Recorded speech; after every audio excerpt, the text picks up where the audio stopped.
Tudo bem, gatíssimas e gatíssimos? Vamos começar uma live improvisada também. Tô adorando fazer essas. Dessa vez a respeito de como você pode estar piorando a sua ansiedade social e, é claro, umas dicas do que fazer, né? Antes de qualquer coisa, se estiver no YouTube, já se inscreva no canal, dê um like no vídeo, adoraria se você deixasse um comentário, amo esse feedback, ok? E sejam bem-vindas, pessoas que estão se conectando aí, que legal! Adoro! Gente, então bora lá. De onde que surgiu essa ideia de fazer essa live? Bom, durante muito tempo eu tinha ansiedade social, vocês já sabem dessa história, quem me segue, e eu me achava a pessoa mais diferentona na face da terra, né? Até começar a trabalhar com esse nicho de filhas e filhos de narcisistas, e eu percebi que a questão social é realmente uma questão muito difícil para uma parte gigantesca desse público. O que é de se esperar?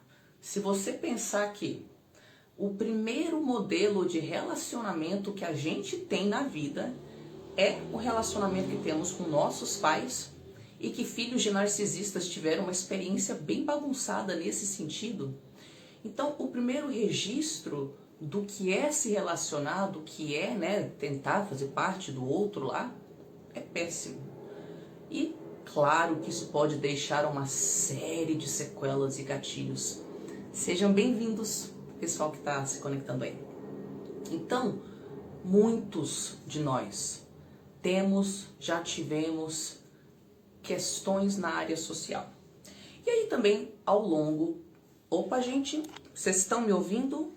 Estão me falando que tá meio baixo? Vocês estão me ouvindo, gente? Me deem um feedback aí, se tá rolando. Se a imagem tá ok, se o som tá ok também. Então eu fui percebendo também, lidando com esse público, que tem algumas coisas meio repetitivas. Então a gente percebe que algumas coisas acontecem com frequência nesse nicho e que não ajudam a pessoa a melhorar essa questão social aí. Agora eu queria deixar claro que quando eu falo sequela na área social, eu estou respeitando a natureza de diferentes pessoas. O que eu quero dizer com isso é, eu não quero aqui empurrar uma ideia de que todo mundo tem que ser super extrovertido, ficar cercado de gente 24 horas por dia, como se isso fosse um padrão de normalidade e qualquer coisa fora isso fosse anormal ou um indício de um transtorno. Nada a ver, as pessoas são diferentes, não é? Eu estou falando a respeito de conseguir identificar a sua necessidade de presença física de alguém que pode ser nutritivo para você, de vínculo humano, né, para você ter um espaço seguro para desabafar, ser você mesma, conseguir um apoio, ter uma troca das suas experiências de vida, de receber e dar afeto, não é? De toque sexual também, de conversar com outras pessoas que possam trazer outros pontos de vista. Já teve aquela experiência de estar super mal e só de conversar 5 minutos com outra pessoa parece que resetou o cérebro, porque você conseguiu sair daquela espiral de pensamento tóxico que não leva para lugar nenhum, pois você teve contato com outra mente, que pensa de outro jeito e tem outros conteúdos. Então, gente serve para tudo que é tipo de coisa, né? Para fazer projetos em conjunto, para montar uma família, seja uma família onde tem filho ou as pessoas se apoiam numa coletividade atípica, numa outra configuração, seja lá o que família significa para você. E você tem direito de definir isso por conta própria. Tudo bem, pessoal? Tudo bem, Ana? Então, é nesse sentido. Então, vou falar aqui algumas coisas que eu percebi que algumas pessoas do nosso público fazem, né? Que, na verdade, pioram a questão social, a dificuldade de achar essas coisas que eu listei com facilidade e que, nesse sentido, então, né, causam mais infelicidade para a pessoa e deixa ela sem saúde mental. E eu também vou dar, depois de cada coisa que eu listar, algumas dicas de como trabalhar isso. Muito obrigado, Nene, pelo elogio da cor da blusa. Deve estar cheio de pelo de gato, gente. Eu tentei tirar um pouquinho. Gente, eu preciso pedir um super favor. Super favor. Eu tenho uma sessão 8 horas da noite e eu não consigo ver no meu celular que horas são. E eu esqueci de trazer um outro celular ao computador. Pelo amor de Deus, antes da sessão alguém fala: Tariana, ensaia esse treco aí. Pra eu conseguir chegar na minha sessão, gente. Combinado? Alguém me fala aí? Então bora lá. A primeira coisa que eu vejo que complica bastante a ansiedade social é a síndrome da boazinha, ou da boazinha patológica, não é? Por quê? Porque o que acontece? O que eu percebi que é muito interessante? Existe um público aí que se isolou socialmente por qualquer razão, e provavelmente por causa desses traumas com os pais, com os familiares que eu listei. E essas pessoas, dentro de suas famílias originais, perceberam que assumindo o papel de cuidador, de boazinha, de psicóloga, né, elas acabavam recebendo menos maus tratos ou até tendo uma, sei lá, tudo bem, Nath? Seja bem-vinda. Tudo bem, Drica? Tendo uma posição melhor na família, né? Enfim. Então, o que essas pessoas que se isolam e também já treinaram bastante o papel de boazinhas acabam fazendo? Elas vão para o mundo, né? Tentar socializar já com ansiedade social. E aí, em vez de respeitar a sua ansiedade social e suas necessidades, elas tentam ficar falando sim para todo mundo e fazendo um monte de coisa que elas não querem, em condições que elas não querem, com pessoas que elas não querem, falando de papos que elas não querem. Aí é claro que isso retraumatiza elas, né? Porque aquela relação social não foi prazerosa e isso faz com que elas se isolem mais ainda. Então, para vocês que acabam até exacerbando o lado da boazinha, que fala sim para todo mundo, porque a ansiedade social faz você voltar a assumir esse papel de assim você aceita, né? Isso tem vários problemas. Você vai se expor não só a situações que você não quer estar, né? Mas também você vai se expor a abusadores. Porque uma pessoa que não socializa, não sabe, não tem malícia de ler pessoas, né? Aquilo que você não usa no cérebro, ele deixa de ter aquela ligação neural. Se você não socializa, você deixa de ter habilidades.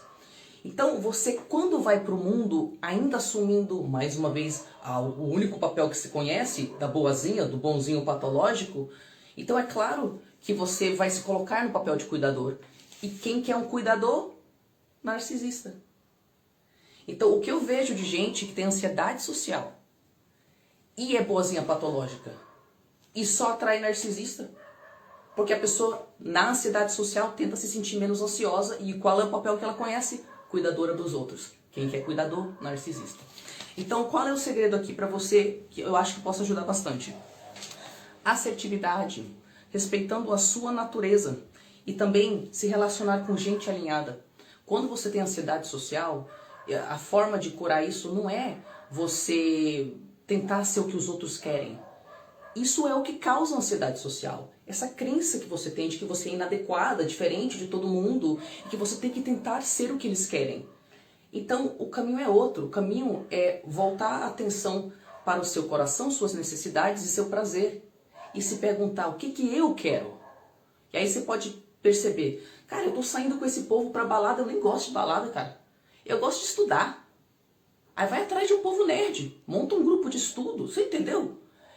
Cara, eu tô, sei lá, comendo essas porcarias, eu nem gosto de comer essas porcarias, eu treino, eu sou fitness, eu gosto de batata doce e ovo cozido. Então vai atrás de um povo mais alinhado. Quando você volta pra você, muito obrigada, 19h41, estão me ajudando muito, gente, é sério, muito obrigada.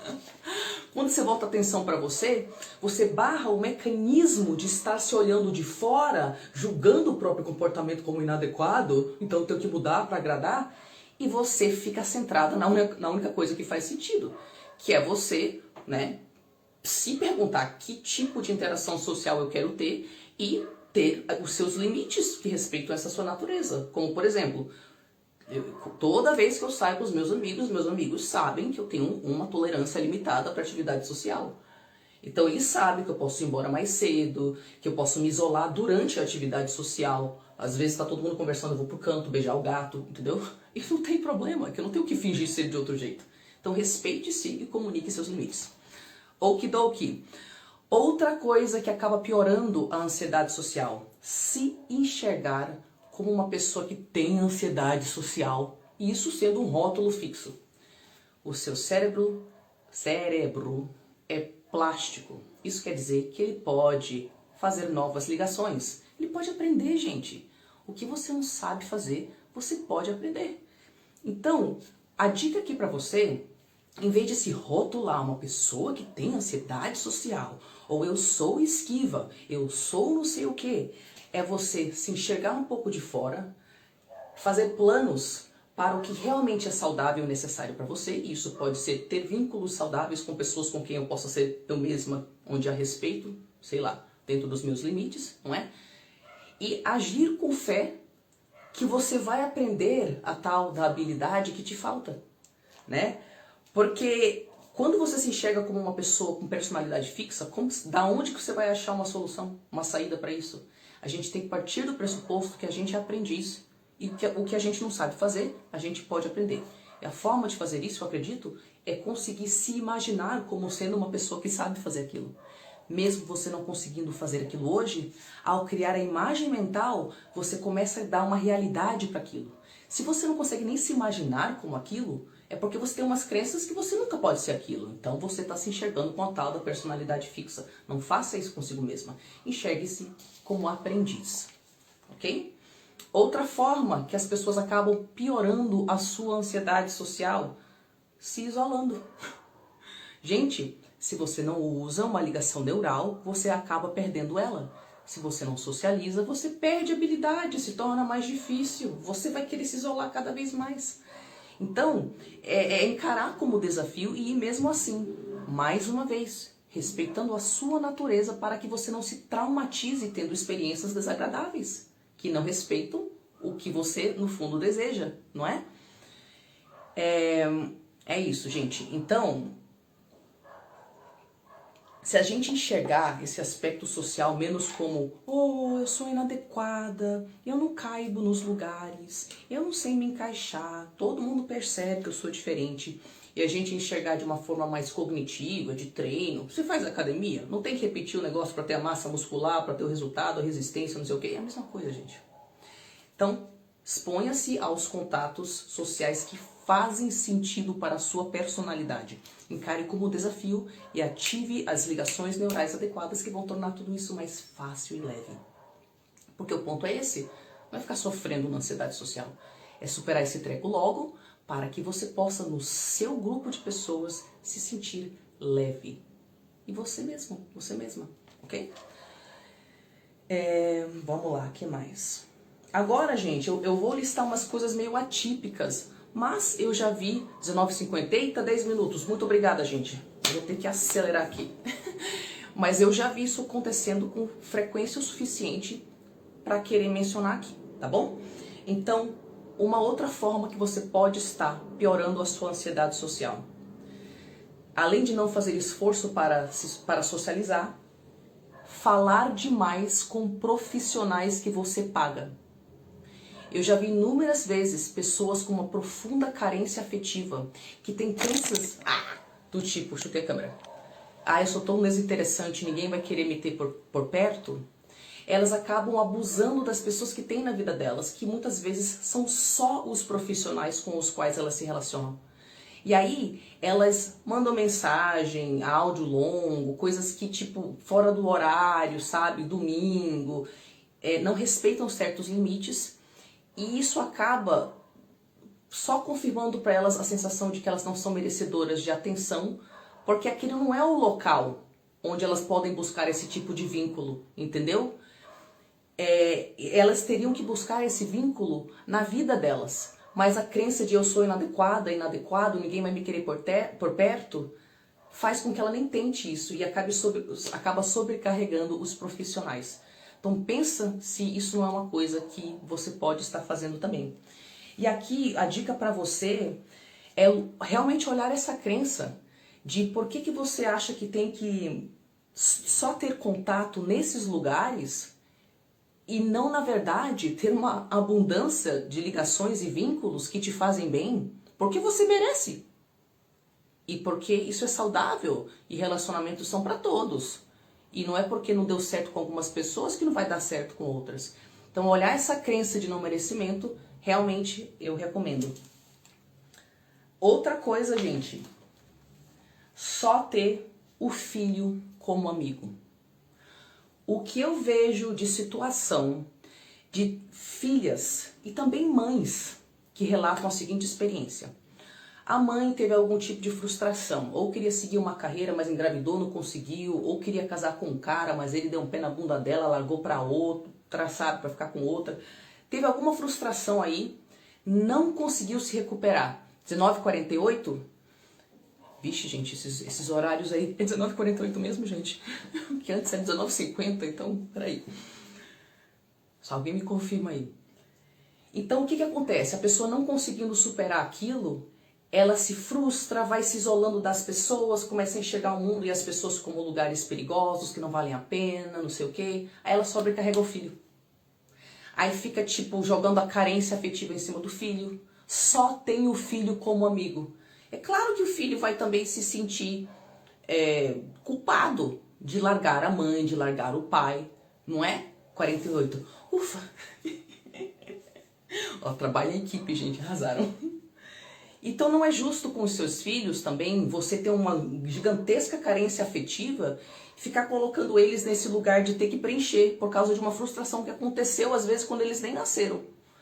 Cara, isso aqui é tão comum, gente, tão comum, que eu recomendo que caso você seja uma mãe e você se identifica nesse padrão de frustração e de não ter relacionamentos fora seu filho, que você observe se você não está aí dando uma sufocada no seu filho, né? Ou até manipulando situações para que ele não cresça e fique perto de você. A gente tem que falar sobre essas coisas. E a última coisa que vai dar tempo para a gente mencionar aqui, que também piora as sequelas sociais, é o tal do não preciso de ninguém. E isso geralmente se manifesta na atitude de as pessoas são todas idiotas, as pessoas são burras, as pessoas são isso, são aquilo, o mundo é cheio de imbecil. Aquela pessoa que, tipo, ela usa superlativos para descrever pessoas, como se todos os bilhões de seres humanos no planeta Terra fossem imbecis. Ela não percebe ao falar isso, mas isso é uma ferida narcísica dela. Quando a pessoa fala arrogância, é uma ferida narcísica. E isso vem de uma sensação da pessoa não sentir que ela encaixa no mundo. Às vezes porque ela não é boa o suficiente, porque os sentimentos dela não são importantes o suficiente. Ela recebeu essa mensagem de alguém. Então, ela decidiu que o mundo tinha culpa por não conseguir criar um espaço para ela conseguir entrar nele. E a forma menos dolorosa de lidar com isso, de caraca, eu não consigo esse vínculo,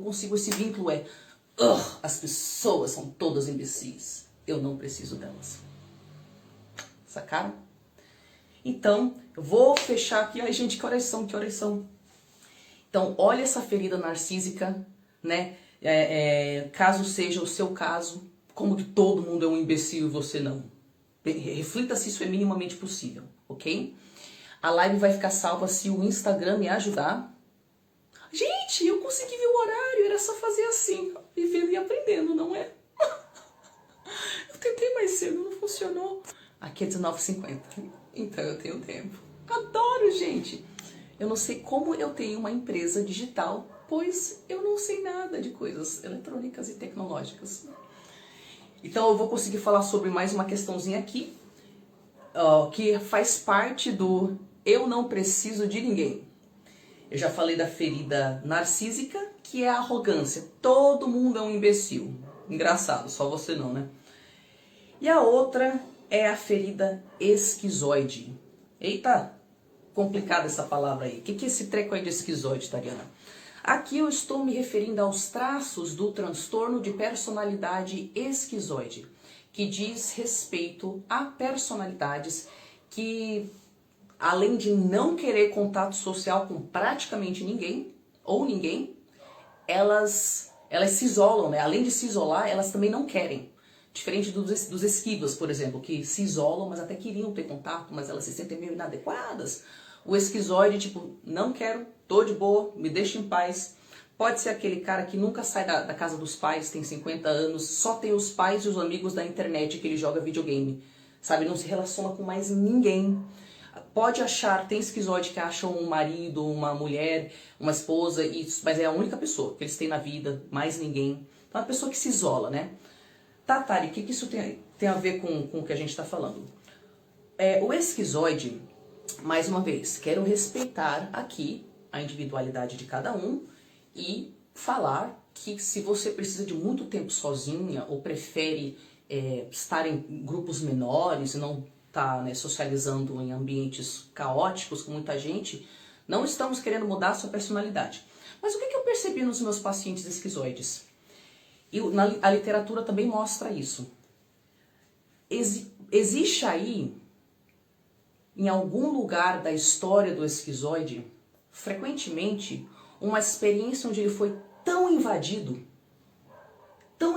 que ele decidiu muito cedo, quando a personalidade ainda estava em formação, na infância ou na adolescência, que ele não queria pessoas na vida dele. E essa decisão foi tomada tão cedo, enquanto ele estava em formação, que ele não entendeu que teve um momento de decisão, que foi em resposta a uma constante invasão do eu dele. Então a gente percebe também e é muito interessante trabalhar com esquizoides, porque eles não têm essa percepção desse momento, dessa decisão no início das sessões. A percepção que o esquizoide tem é aversão a contato social. Eles não têm lembrança de onde veio isso. Eu não estou falando, gente, que você que tem transtorno de personalidade esquizoide diagnosticado especificamente teve essa história, eu não conheço você. Estou trazendo para você experiências profissionais, pessoais e literatura, ok? Então é isso que eu queria trazer para o esquizoide. Respeitando as suas necessidades, né, de estar em grupos menores, de não se expor tanto e tal, se questionar a respeito desse momento de decisão. Às vezes você pode fazer isso só respirando fundo. E quando você está bem calma, perguntar para o seu interior: eu decidi isso? Teve um momento onde eu decidi me fechar? 19h55. Obrigada, gente. Vai que brota alguma imagem na sua cabeça. E provavelmente não vai no início, porque tem muitas resistências. Bom, gatinha e gatinhos, não posso falar mais, tenho que fechar, tem uma sessão daqui a pouco, tenho que fazer um xixi antes da sessão também. Muito obrigada a todo mundo que está aqui, adorei a nossa live. Se você estiver no YouTube, se inscreva no canal, deixe um comentário e dê um like no vídeo também. Baixe o PDF Família Narcisista, entenda o impacto e cure-se. Para quem está aqui na live, muito obrigada, pessoal. Vou deixar salva, o Instagram vai me ajudar e depois eu coloco no YouTube.